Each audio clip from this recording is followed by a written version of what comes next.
Well, she's back at the shop. So he's visiting for a couple of days and a couple of things to work on. So we've been having a battery issue. I changed the alternator, but the battery's still not charging the way that it should. So I have a cable, and I am going to replace the cable that goes from the alternator to the battery. Didn't know exactly how long it was, so I got, this is from Cable USA, so I got just 10 feet of it. I had them put the attachment on for the battery, but the other end is left blank. But I've got some ends for it. I got a cutter and I got a crimper. So now I'll be able to make my own lines for this. So we'll need to get the air box off so I can get to the alternator and then find out which one of those wires is the one that connects to the battery. So we'll just work on that. So we've got a new return spring on. Mine snapped on me. So yeah, so we put that back on. We'll see if that makes any difference. I don't know. The battery cable, I did not realize. I thought it ran from the alternator to the battery, but it runs from the alternator to the starter, then from the starter to the battery. So I think I have enough cable to do that from what I measured out, because I had a total of 10 feet. I'll just make the other ends, but I don't have time to do that today. I thought it was just the cable from the alternator to the battery, and that would have been quick and easy, but with the way that it's designed, yeah, I can't do that. But I wonder if I could just run it from the alternator to the battery and just disconnect the cable that's coming from the starter and disconnect the other end from the other end of the starter and not have to rerun all the wires. So I'd have one going from the alternator to the starter and one from the alternator to the battery. I don't know what the difference would be, but I guess we'll do it the way that it's supposed to be done. And yeah, we'll go from there. Well, maybe I should have done the wires, because as soon as I tried to start it up again, that's what happened. And I didn't change anything. All I did was take these off and clean the connections.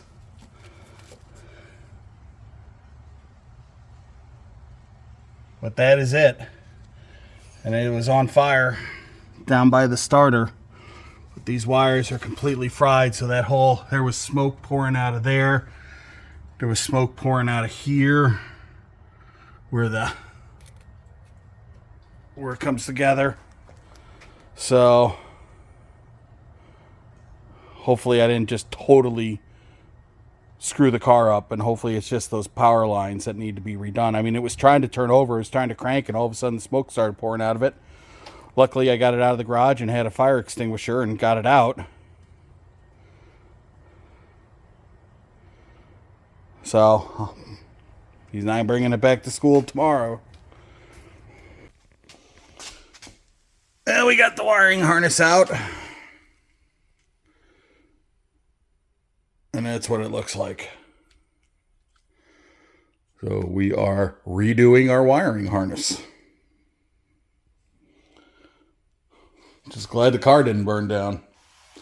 So I'm hoping that I can just redo that. Hopefully it didn't burn out the starter and everything. I'll double check the starter. But we'll go from there. Hey, so I started building my new harness, and I forgot that I was not taping it. But, all right, so that is the cable that goes from the alternator. I still need to do this end. To the starter. There's the agitation wire that comes from the alternator. Comes up, comes out of that one. Goes into the one for the battery, then comes back up and out, and we'll plug in right here.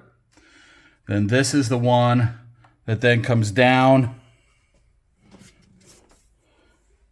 and goes to the starter. So I've got these kind of shrink wrapped in a little bit and everything as best I could.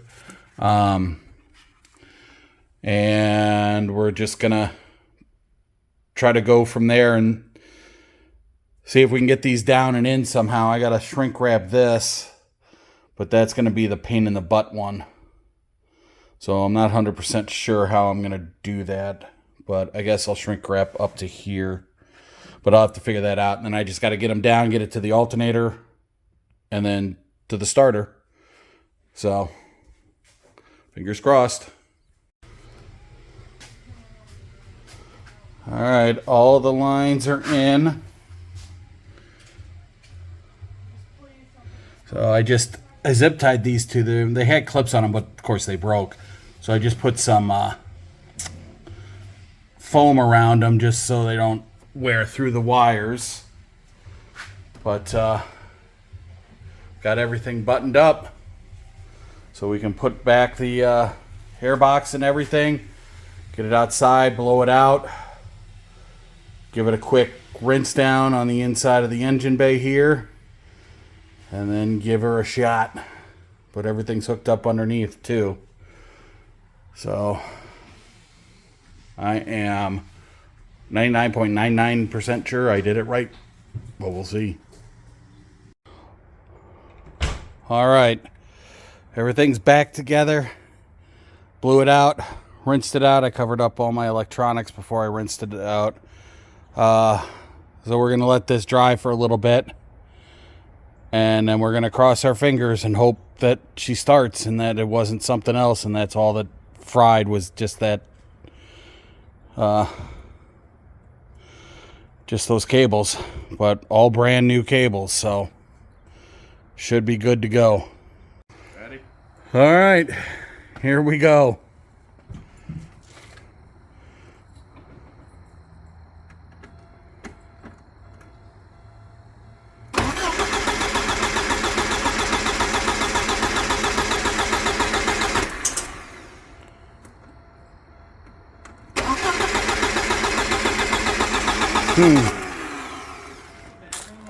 No.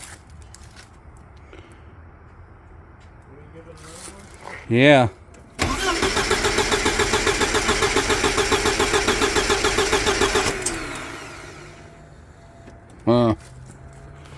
Okay. So we can't get it to turn. Oh, it'll turn over. It won't start.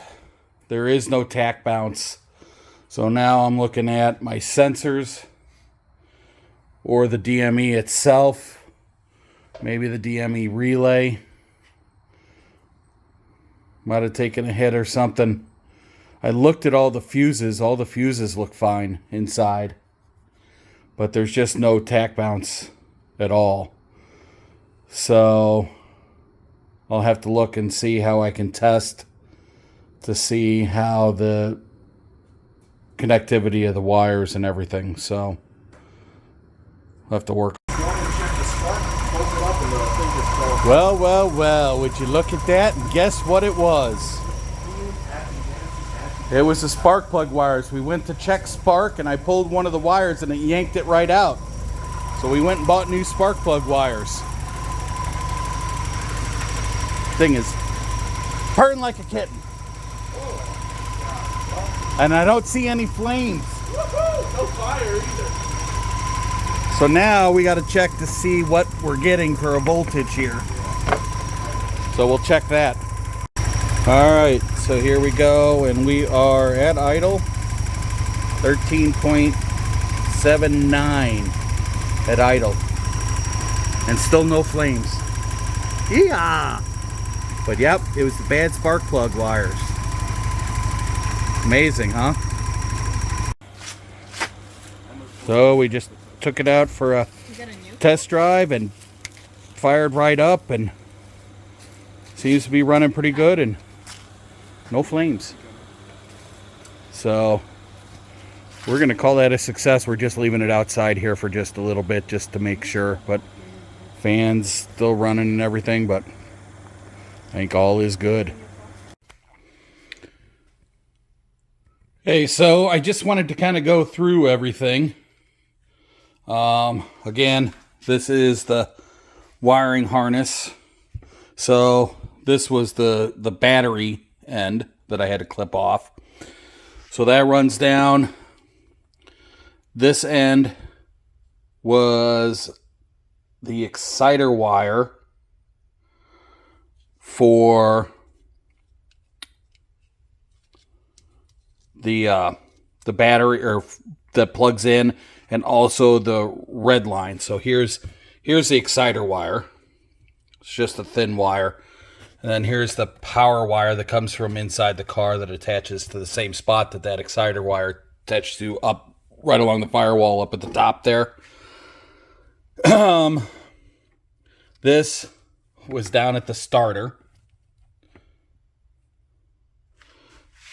And then, so you can see it just, I mean, it completely charred it.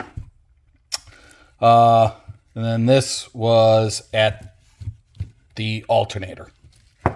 So there's that exciter wire. So exciter wire runs through it, up to the top. Cable runs down to the starter. Then from the starter runs to the battery. And then this is, I don't know what you would want to call it for the starter, but this is what activates the solenoid. This runs up, and then it goes to the same place that the exciter wire goes. So when you turn the ignition, this is what activates the solenoid on your starter.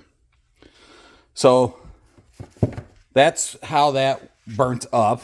So what I had done was I had planned on replacing just the cable from the alternator to the battery, and then realized what it was, but I had ordered the cable. So I got this from Cables USA. So this was a 4-gauge. I couldn't really find a whole lot about what gauge wires these were. Some people said they were 5. Some people said that they were 3. I couldn't really tell from this, but this looks like about the same gauge as far as thickness and everything goes. That looks the same. So I kind of went in between, and I just got 4-gauge. Now, there's two things. One, if you buy it on Amazon, you get this aluminum wrapped copper line that doesn't conduct electricity. This is just pure copper, which is what was in there. So just be careful that you don't get the stuff with the aluminum in it, because that does not conduct electricity as well. So this is what I just used. I had this laying around. I used this for the exciter wire. It's maybe even a little bit thicker than what was actually there, but I wasn't going to go out and buy blue wire because this is a blue wire. I had that. So then the wire that goes from the starter, this red wire, was a little bit thicker. So I bought 12 gauge and I bought 10. It ended up being 12 gauge. So that's what I used for that. Then these lugs that go onto the end of this, I wasn't sure of the size, so I got, this was for 4-gauge wire, but 3/8 openings, and then these are 5/16 openings. So these are the actual ones that fit on the alternator, fit on the starter, and all of that. So it's 5/16. Let's see. I already showed you that. So here's how, once we replaced that and the car wouldn't start, we went and bought a spark plug tester because we started walking through everything. Fuel, you could hear the fuel pump going. Air, we just assumed that you have air. So we decided to, before we delved in, we checked the ohms on the reference sensors. They were both at like 880, so that falls within the parameters. Then there was, we decided to go ahead and check spark. So the first one we put it on, You could see that there was spark. It was very, very light, but there was. So then I went to check the second one. And when I did, I went to pull this out. And that happened. So at that point in time, it was time to change the spark plug wires because I did not change those when I originally did the car. So, with that being said, we went ahead and changed the spark plug wires, and sure enough, it fired right up. So, that's basically what I did as far as is just replacing this cable harness. Everything should be great from now on. I mean, it's got clean cables everywhere through that system, so we should be good to go on that. And stick around. There's a couple of other things I did a little bit earlier on the car that I'll just show you here real quick. But crisis avoided. Yeah. So thanks to Auto Atlanta for my parts magazine, because you always need a good handy parts magazine for all your references and everything. So that's pretty cool that they had the book for it. So, yeah. So, crisis avoided. Thanks for watching. Door handle, he said, was not working. But that appears not to be the case. So I don't know what he was talking about. The passenger side door handle's not working. So we'll have to ask him about that when he comes home.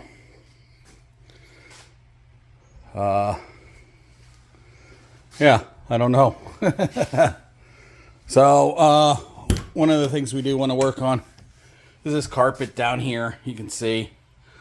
We're going to try. I had some double-sided tape, but it's just not working. I got some better stuff, hopefully. Some Gorilla Tape. So we're gonna try that. And something else to try. The windows, they kind of work and they don't. It's intermittent. I think it's the switches that are going bad. And then he said on the way home that the stereo, that the antenna kept going up and down. So I don't know if the wire came loose or what. So we'll have to check that out as well. So it's not the passenger handle, it's the driver handle that is broken. I think I might have that piece. I think I ordered an extra one. So, all right. So what we did was we took some of this Gorilla mounting tape. We'll see if that helps. Put it on the inside. And then I had some Gorilla black tape that I put holding it down. And this was broken too, so I super glued this, letting that kind of bond, and then we'll put this back on and we'll see how that does. Once that goes back in, hopefully that'll cover that tape. You won't even see the tape. The old air conditioner. So, air conditioning still works. We checked the oil. The oil was completely full. He has not topped it off. We changed the oil at 9,021. And we now have 10,628 miles on the car. So, 1,600 miles and it hasn't lost any oil. I don't know. That's pretty good. So, we'll have to work on getting this door panel off and getting to that lock to see what it is. But I have a feeling it's that thing that goes up and down. I have to pull out all my parts. I'm almost sure I've got one. If not, we're going to have to order it. So he's going to have to be very, very careful. All right. So, yep, it was broken. This had broken off. So we have ordered a new one. And hopefully we can get this in there. It looks a little different than this one. I mean, it ends up coming to the same point eventually, but it looks a little different, so we'll have to see. All right, we got it replaced, so locked, unlocked, open.